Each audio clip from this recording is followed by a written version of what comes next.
is identified as mentally retarded, put back from the 5th grade into the 4th grade, and stayed in that category until I got out of high school. I don't have any college training, but I met a high school teacher who one day changed my life. I was waiting on another student, and when he came in, he said to me, "Young man, go to the board and write what I'm about to tell you." And I said, I can't do that, sir. He said, "Why not?" I said, "I'm not one of your students." He said, "It doesn't matter. Follow my directions now." I said, "I can't do that, sir." He said, "Why not?" I said, "Because I'm educable mentally retarded." And he came from behind his desk and he looked at me. He said, "Don't ever say that again. Someone's opinion of you does not have to become your reality." And as he talked, my heart began to beat fast. Tears began to run down my eyes, and I was in the back just listening to him, because the speech he was giving, that speech was for me. And he said, "Les Brown," he said, "if you want to do anything worthwhile in life, you've got to be hungry." I told Mr. Washington I wanted to become a disc jockey. And so I started working to develop myself. He said, "I want you to practice every day being a disc jockey." I said, "But I don't have any job now." He said, "It doesn't matter." He said that it's better to be prepared for an opportunity and not have one than to have an opportunity and not be prepared. And as I was working to develop myself, I applied for a job as a disc jockey, WMBM on Miami Beach. I went to a guy named Milton Butterball. I said, "How you doing, Mr. Butterball? I'd like to get a job as a disc jockey." He looked at me, he said, "You have any broadcast background?" I said, "No, sir, I don't." "You have any journalism background?" I said, "No, sir, I don't." He said, "We don't have any jobs available." I said, "Yes, sir." I went back to Mr. Washington and I told him. He said, "Don't take it personally." He said, "Most people are so negative, they will have to say no 7 times before they say yes." He said, "Go back again." So I went back again. I said, "How you doing, Mr. Butterball? My name is Les Brown." He said, "I know what your name is. What do you want?" I said, "I'd like to know whether or not you have any jobs for disc jockey, sir." He said, "Didn't I just tell you yesterday we didn't have any jobs?" I said, "Yes, sir, but I know whether or not somebody got laid off or somebody was fired, sir." He said, "No one was laid off or fired. Now get on out of here." I came back the next day like I was seeing him for the first time. I said, "Hello, Mr. Butterball, how are you?" He looked at me with rage. He said, "Go get me some coffee." I said, "Yes, sir." And I went to get him some coffee. After a while, I would get their lunch and dinner, and I would go in the control rooms and take the disc jockeys their food, and I would not leave until they would ask me to leave.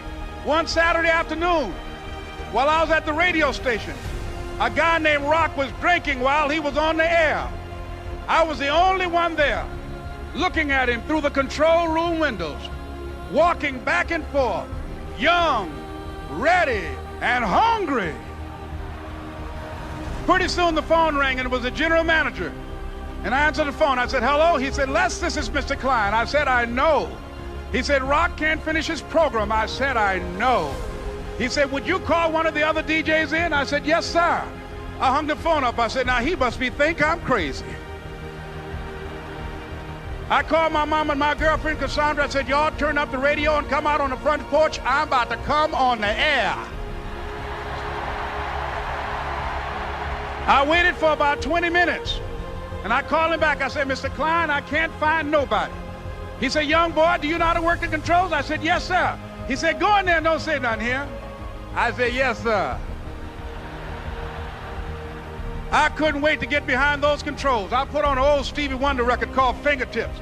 I sat down behind that turntable. I said, "Look out, this is me, LB Triple P, Les Brown, your platter playing papa. There were none before me, and there will be none after me. Therefore, that makes me the one and only. Young and single and love to mingle, certified, bona fide, indubitably qualified to bring you satisfaction, a whole lot of action. Look out, baby, I'm your love man." I was hungry. I was hungry. You got to be hungry. Begin to know that you have greatness within you. And if just one of you here begin to envision yourselves as being blessed and highly favored to reach your goals, if just one of you capture the essence of what that means, that you have greatness within you and a responsibility to manifest that greatness, that you can make your parents proud, you can make your school proud, you can touch millions of people's lives And the world will never be the same again because you came this way. It was hard, ladies and gentlemen, coming to speak to people. And I was facing financial difficulties in my own life. I was behind on my bills and my dreams, and I'm saying to them, you can live your dream. It was hard, ladies and gentlemen. It was very difficult to pick myself up each day believing that I could do it. There were times that I doubted myself.